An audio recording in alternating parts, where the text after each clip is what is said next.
Bună ziua, dragii mei! Eu sunt Claudia și haideți să fim sănătoși împreună!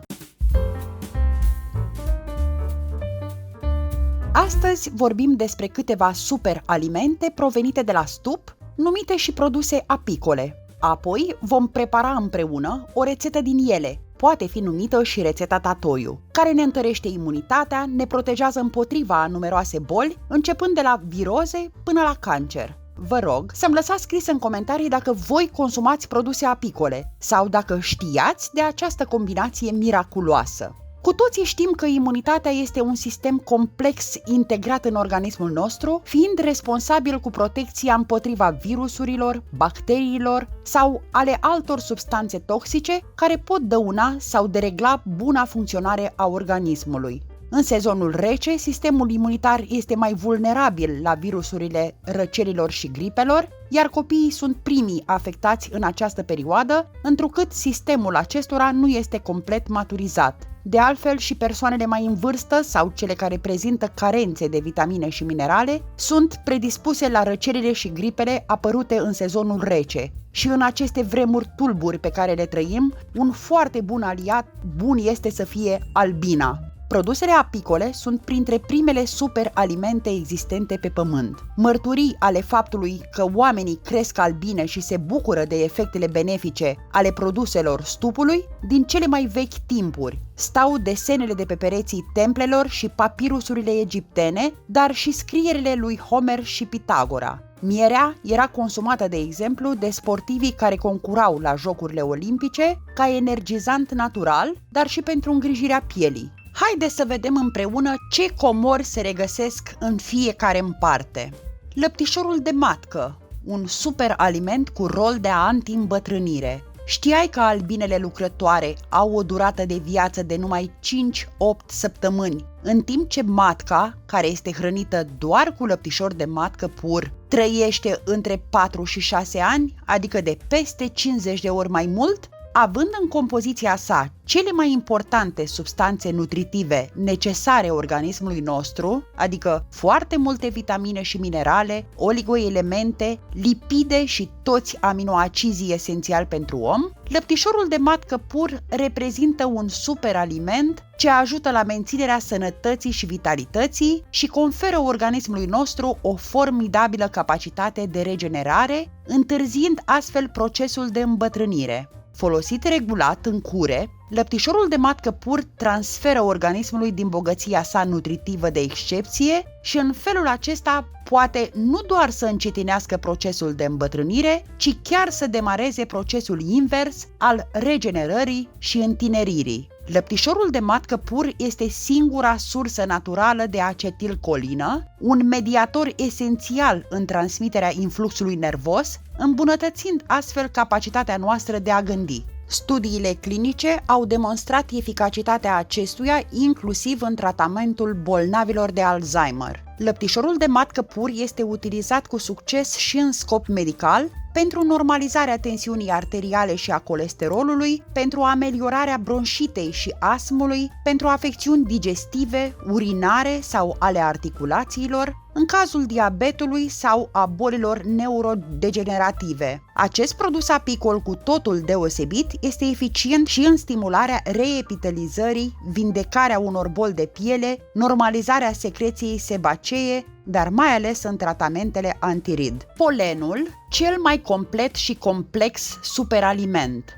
Polenul crud este acea pulbere fină care se formează în staminele florilor, pe care albinele o amestecă cu salivă și o transportă în coșulețele de pe piciorușele lor posterioare. Acesta poate fi congelat imediat după recoltare și păstrat ca atare, pentru ca proprietățile sale benefice să rămână intacte, sau poate fi uscat. Polenul are în compoziția sa toți micronutrienții necesari pentru sănătatea noastră, toate mineralele prezente în organismul nostru, dar și majoritatea vitaminelor și principalele enzime și proenzime, fiind de asemenea una dintre cele mai importante surse de proteine vegetale, majoritatea sub formă de aminoacizi. Care sunt beneficiile polenului? Acesta tonifică, fortifică și energizează organismul, tratează alergiile la polen, protejând aparatul respirator, combate oboseala și favorizează eliminarea stresului, stimulează rezistența organismului prin întărirea sistemului imunitar și detoxifică organismul, echilibrând digestia.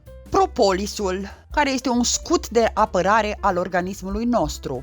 Propolisul este preparat de albine din rășina pomilor tineri, ceară și secreții proprii și reprezintă un mijloc de apărare al acestora împotriva mucegaiurilor, a microbilor, fiind folosit și pentru mumificarea intrușilor, proces ce nu permite putrezirea lor, dar și pentru căptușirea pereților stupului.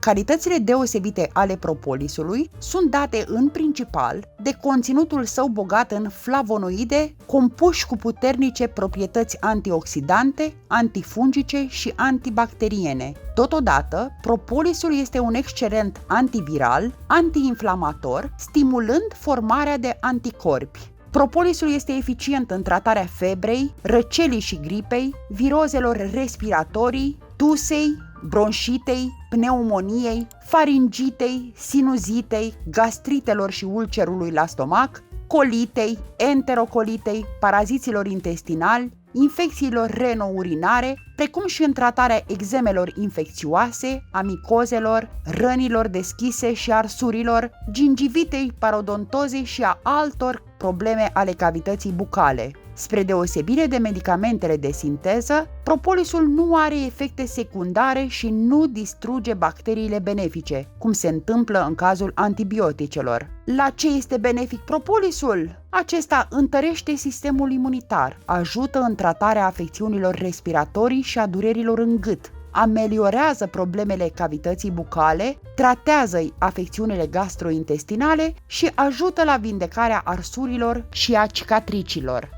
Mierea, numită și hrana zeilor. Mierea este recunoscută de mii de ani. Se spune că era alimentul preferat al zeilor din Olimp pentru efectele sale terapeutice deosebite, antimicrobiene, antivirale, energizante, antiinflamatorii, diuretice și calmante. Preparată de albine din nectarul florilor, mierea crudă este un remediu universal, un îndulcitor delicios, dar și o sursă unică de substanțe nutritive. Datorită conținutului său bogat de carbohidrați, conținând 80% fructoză și glucoză, vitamine, minerale, enzime și antioxidanți puternici, mierea crudă este considerată un aliment foarte valoros, fiind indicată cu precădere în alimentația bătrânilor, copiilor, femeilor gravide sau care alăptează, sportivilor. Aceasta are efectul de a crește rezistența la efort fizic și intelectual și de a energiza organismul în cazuri de surmenaj, oboseală, astenie. Care sunt beneficiile mierii? Aceasta este un excelent tonic pentru copii gravide convalescenți, calmează tusea, având proprietăți antiseptice, înlătură astenia și nevrozele, echilibrează procesul de digestie, îmbunătățește aspectul pielii, părului și unghiilor. Acum, după ce am văzut ce proprietăți uimitoare are fiecare în parte, vă puteți imagina, dacă le punem împreună, ce putem obține? Un preparat miraculos care ne apără și ne vindecă de o grămadă de boli. Haideți să preparăm împreună acest elixir pentru sănătate.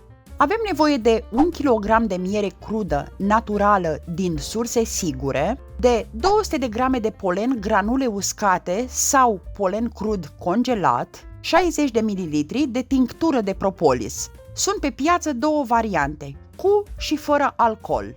Puteți face cu oricare variantă. Și 10 grame de lăptișor de matcă pur. Toate acestea se găsesc în drogherii, plafoare sau direct la apicultori. Cum procedăm? Extrem de simplu.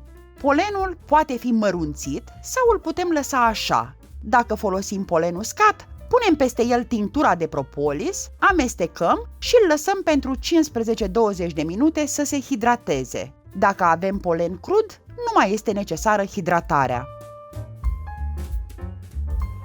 După cele 20 de minute, amestecăm totul într-un blender. Punem polenul hidratat cu tinctura de propolis,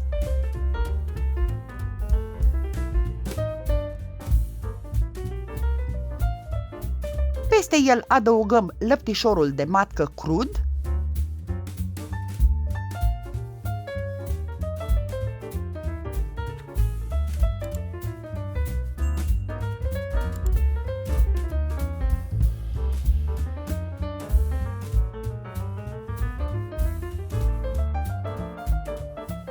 și la final mierea de albine.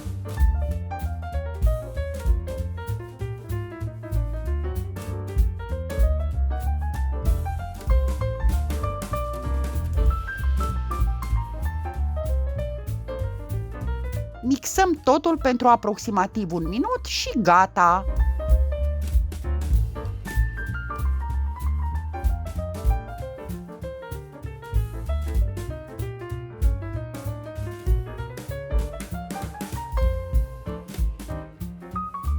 Punem amestecul obținut într-un recipient cu capac și îl păstrăm la loc răcoros.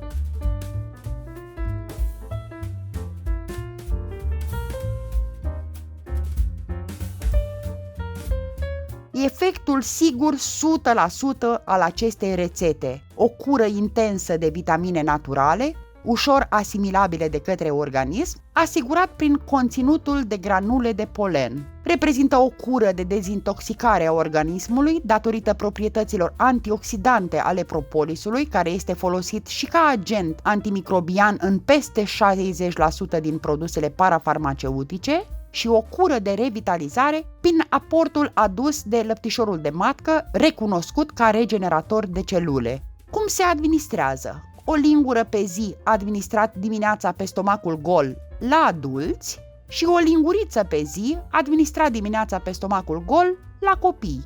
A nu se consuma alimente și băuturi timp de 30 de minute după administrare. Acum să vedem și ce precauții avem. Produsul nu înlocuiește tratamentul prescris de medicul dumneavoastră. Acest produs nu vindecă toate tipurile de cancer. În cazul unor afecțiuni oncologice, tumori, cancer, asigurați-vă că nu primiți interdicția de a consuma produse apicole. Nu se administrează intern copiilor cu vârsta sub 1 an. Nu se administrează persoanelor alergice la produsele apicole. Nu se administrează femeilor gravide sau care alăptează și nu se administrează diabeticilor. Rețeta standard a doamnei Monica Tatoiu împotriva cancerului este lăptișor de matcă 4 grame, miere de salcâm naturală 1,5 kg, polen 300 de grame, recomandat polenul crud deoarece este superior celui uscat, tinctură de propolis 150 de ml și ser fiziologic 200 de ml.